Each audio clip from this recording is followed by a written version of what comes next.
बिस्मिल्लाहिर्रहमानिर्रहीम। अस्सलाम वालेकुम वरहमतुल्लाहि वबरकातुहू। नाज़रीन, मैं हकीम खालिद महमूद नक्शबंदी मुजद्दिदी आपकी खिदमत में हाजिर हूँ और आप सबको अपने चैनल पर खुशामदीद कहता हूँ। नाज़रीन, चैनल को सब्सक्राइब करें और बेल आइकन को ज़रूर दबाएं ताकि आपको हर रोज़ नई वीडियो मिल सके। नाज़रीन, आज का मेरा मौजू है नसीर फूटना। इसको तिब में नक्सीर कहा जाता है, लेकिन आम पंजाबी में इसको नसीर ही कहते हैं। असल लफ्ज़ है नक्सीर फूटना। तिब में इसको राफ भी कहते हैं, रे एन अलफ राफ। तो ये बीमारी ख़तरनाक भी है और ख़तरनाक नहीं भी है। कई वजूहात पे अगर नसीर फूट जाए तो वो सेहत की अलामत होती है, और कई दफ़ा अगर ये फूट जाए तो फिर इसका नुकसान भी होता है। उसके बारे में मैं आपको आज थोड़ी सी मालूमात दूंगा कि किस वजह से अगर फूटे तो आपको फिक्र करने की ज़रूरत नहीं है, उसका इलाज भी नहीं करना चाहिए, फ़ौरन बंद भी नहीं करनी चाहिए। तो सबसे पहले तो जानिए कि अक्सर ये गर्मी के मौसम में जवान या जिनको दमवी मिजाज वाले जो मरीज़ हैं, जो मरीज़ नहीं इसको कहते, जो शख्स है या जो आदमी होते हैं, खा मर्द हो या औरत हो, ये शिकायत दे तकरीबन बदन में खून की ज़्यादती की वजह से अक्सर हो जाती है। जो जवान है या जिनके अंदर खून की मकदार ज़्यादा है या दमवी मिजाज वाले जो लोग हैं, उनको ये शिकायत अक्सर गर्मियों में होती है। इस मर्ज में नाक की रगें खून से पुर होकर फट जाती है और नाक से खून बहने लगता है।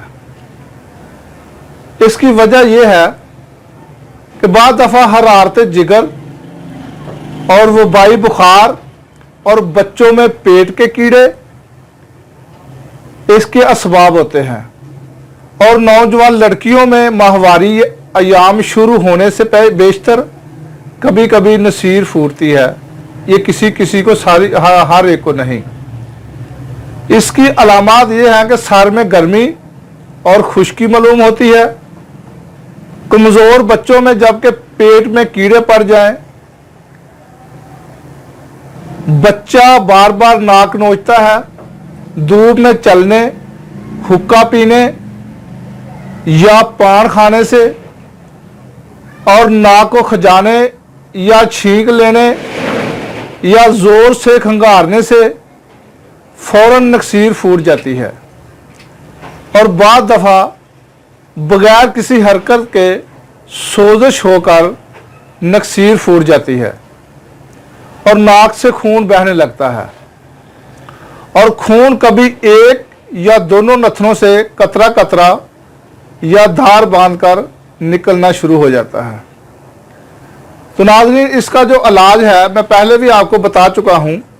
अगर खून की कसरत या बुखार के बाद बहरान के तरीका पर नक्सीर फूटे तो फौरन बंद ना करनी चाहिए। अगर कमज़ोरी के आसार नमूदार हों या बिल्कुल बंद हो जाए या बार बार नक्सीर फूटे तो ऐसी सूरत में उसका इलाज करना चाहिए। और महज मौसम की गर्मी या खून की हिद्दत और रिक्कत का बायस हो तो सर और पेशानी पर ठंडा पानी बहाएं।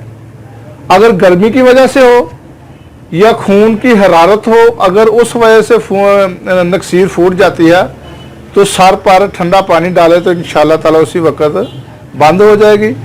अगर बुखार की वजह से है तो फिर कभी भी नक्सीर को बंद नहीं करना चाहिए। तो इसका जो इलाज है, अगर ज़्यादा फटे तो उसका ये इलाज है कि कफूर एक रत्ती ले लें और सब्ज़ धनिया का पानी हस्बे ज़रूरत ले लें और उसमें हल कर लें। तो ये नाक में टपकाएं, 3-4 कतरे टपकाएं, दोनों नथन में अगर एक में आ रही तो उसमें, अगर दोनों में 3-3 4-4 कतरे टपका दे तो इंशाअल्लाह ताला उससे हल हो जाएगा। तो नंबर 2, अगर खुदा न खास्ता आपको पानी नहीं, ये सब्ज़ धनिया का पानी नहीं मिलता तो वो लड़की जिसके यहाँ बेटी पैदा हुई हो उसके दूध में कफूर हल करके वो भी आप नाक में टपका सकते हैं, तो उससे भी इंशाल्लाह नक्सीर जो है वो बिल्कुल बंद हो जाएगी। इसके बाद कफूर 1 माशा ले लें, संदल सफ़ेद 6 माशा ले लें, पानी में पीस कर ये पेशानी पर इसका जिस तरह मेहंदी लगाते हैं लैप कर दे, तो इंशाल्लाह ताला उससे भी काफ़ी फ़र्क पड़ जाएगा। और गुले मुल्तानी 1 तोला रात को पानी में भिगो दें। गुले मुल्तानी ये पंसार की दुकान से आपको मिल जाएगा। 1 तोला ले लें और रात को पानी में भिगो दें। सुबह को उसका जलाल लेकर शरबत नीलोफर 2 तोला शामिल करके चंद यौम पिलाएं, तो इंशाल्लाह ताला इससे भी जो नक्सीर की गर्मी की वजह से है वो इंशाल्लाह ठीक हो जाएगी। तो नाज़रीन और भी बेशुमार वजूहात है इसकी, तो अगर मैं सारी बताऊंगा तो वीडियो बहुत लंबी हो जाएगी। दूसरी वजूहात किसी दूसरी वीडियो में आपको बता दूंगा। तो मुझे अगली वीडियो तक के लिए इजाज़त दें। खुदा हाफिज़। अस्सलाम वालेकुम व रहमतुल्लाहि व बरकातहू।